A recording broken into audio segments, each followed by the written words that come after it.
Hello. Today we're looking at even and odd functions. It's section 3.3 in your textbook, and we're going to just go over how you can tell if a function is even, odd, or neither, and then what to look for in graphs. So if a function is even, it's called an even function if f of x is equal to f of the opposite of x. Okay, this should look familiar because we were just testing for symmetry, and one of the tests for symmetry matched with this. Do you remember which one?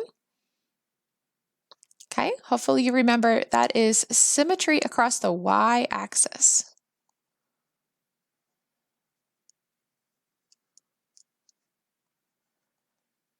So any function that's called even is going to have symmetry across the y-axis.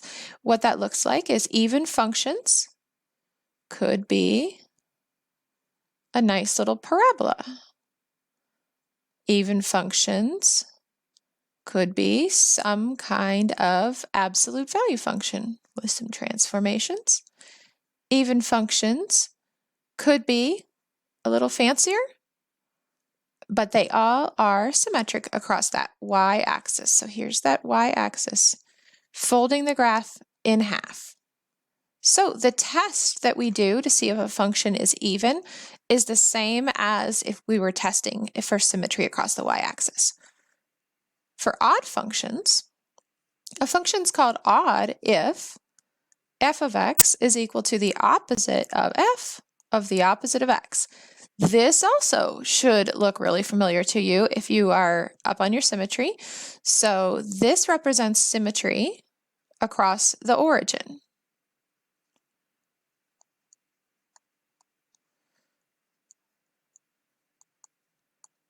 Okay, so graphs that are odd look something like this. Could be a line,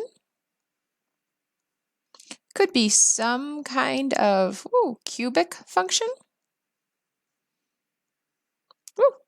Could be, even fancier, but it needs to be symmetric across the origin. A little harder to show that, but see how points in quadrant 1 reflect to points in quadrant 3, points in quadrant 2 reflect to points in quadrant 4, and same.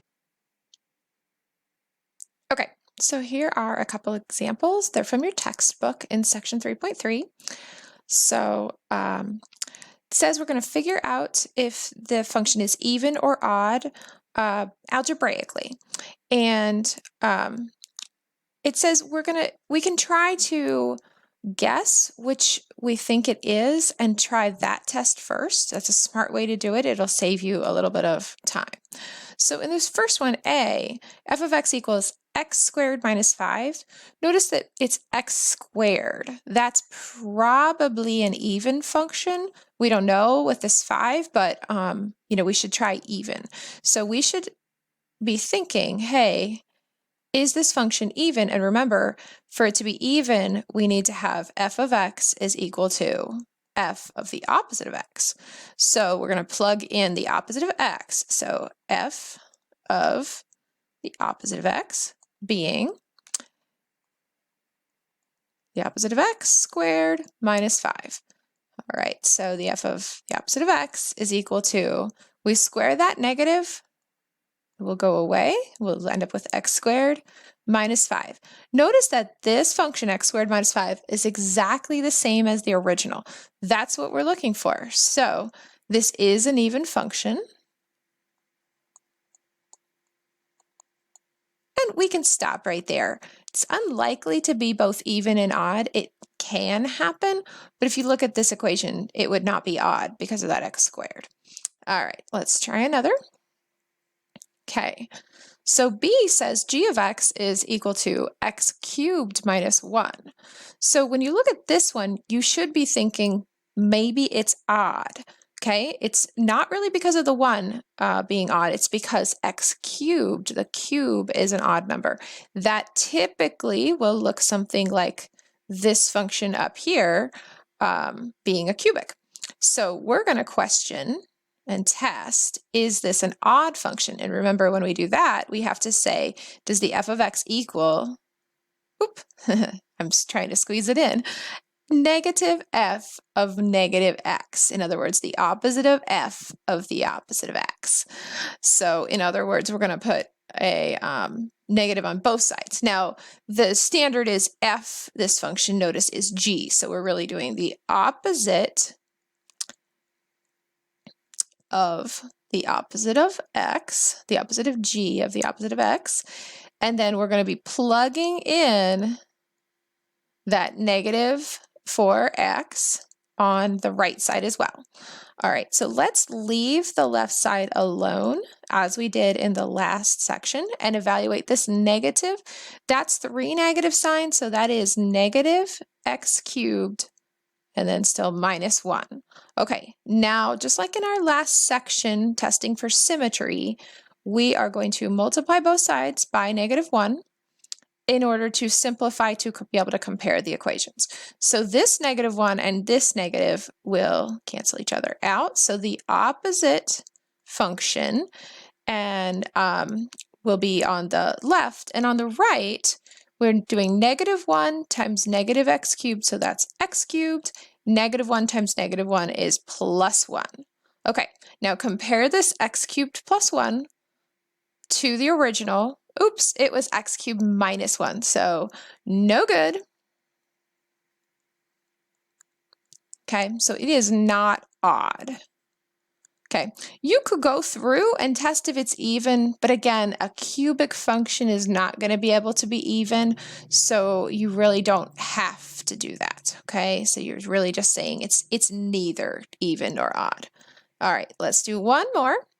So in this one, h of x is 5x cubed minus x. So think for a sec, would you want to first test, is it even, or first test, is it odd?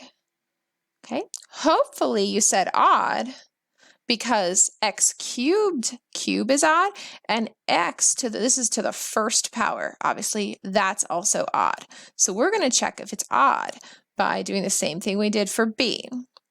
So that would be the opposite of the h of opposite of x, and then on the other side plug in negative x, and do that here as well.